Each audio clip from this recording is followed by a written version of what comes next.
Le 6 novembre, il y a 3000 personnes qui se sont regroupées donc à l'appel de différentes associations et de la Confédération paysanne pour manifester autour de bassines d'irrigation. Suite à ça, donc, la FDSEA a proposé à la Chambre d'agriculture de voter une motion qui va dans le sens de la défense de ces bassines et de ceux qui les mettent en place.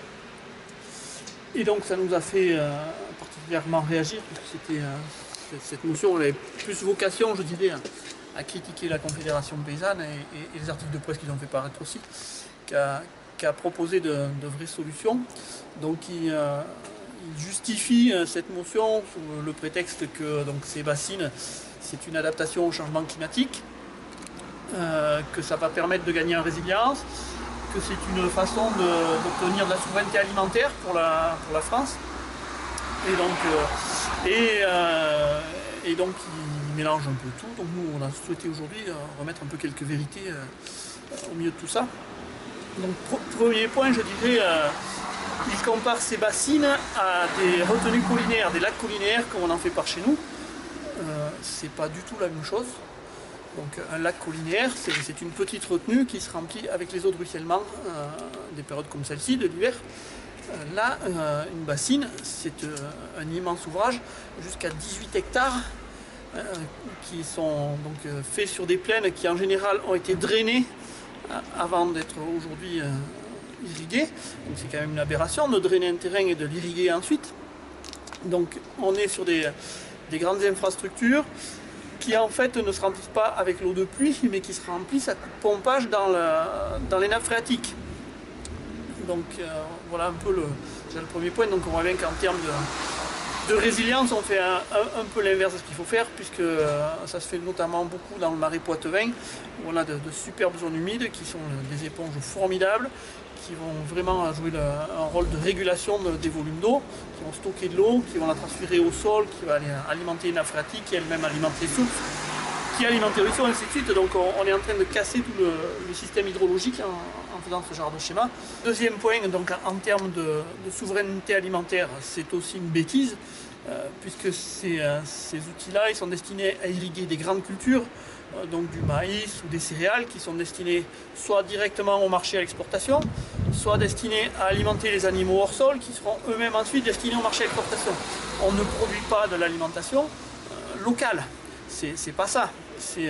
Donc en fait, c'est des outils pour le modèle agricole industriel.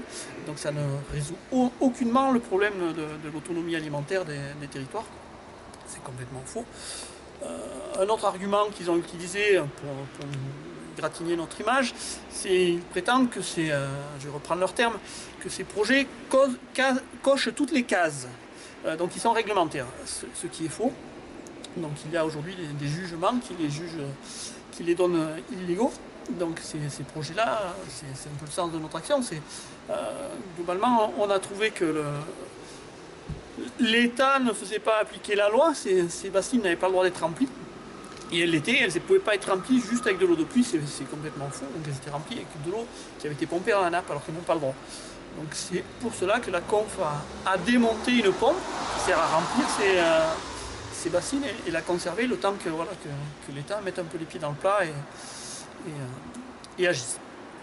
Donc il faut aussi savoir que du coup, moi j'étais absent le jour de la session de chambre, mais le jour où cette motion a été proposée au vote, soi-disant que monsieur le préfet aurait dit donc il fallait couper les extrêmes. Je suppose sous-entendu que nous sommes des extrémistes d'opposition et qu'il fallait couper notre position. Je vais quand même rappeler qu'il y a quelques années, la Conf a soutenu les opposants au barrage de Sivens dans le Tarn, parce que nous estimions qu'il était beaucoup trop grand, surdimensionné, et qu'il était sursubventionné. Donc à l'époque, la FDSEA m'avait déjà interpellé en session de chambre, et à la suite de l'expulsion, on va dire, des opposants au barrage de Sivens, la FDSEA demandait à ce qu'on aille réparer les dégâts qui avaient été faits. Sauf que quelques semaines après, Sivens a été déclaré illégal, parce que trop grand, trop subventionné. La FDSEA n'a pas été replanter les arbres qui ont été coupés à tort à Sivens. Donc voilà, nous, je veux bien qu'on nous fasse passer pour des casseurs, mais je pense qu'il y en a qui cassent bien plus que nous. Donc on dit qu'à couper les extrêmes, évidemment, il faut certainement couper certains extrêmes, mais il ne faut pas se tromper de bout.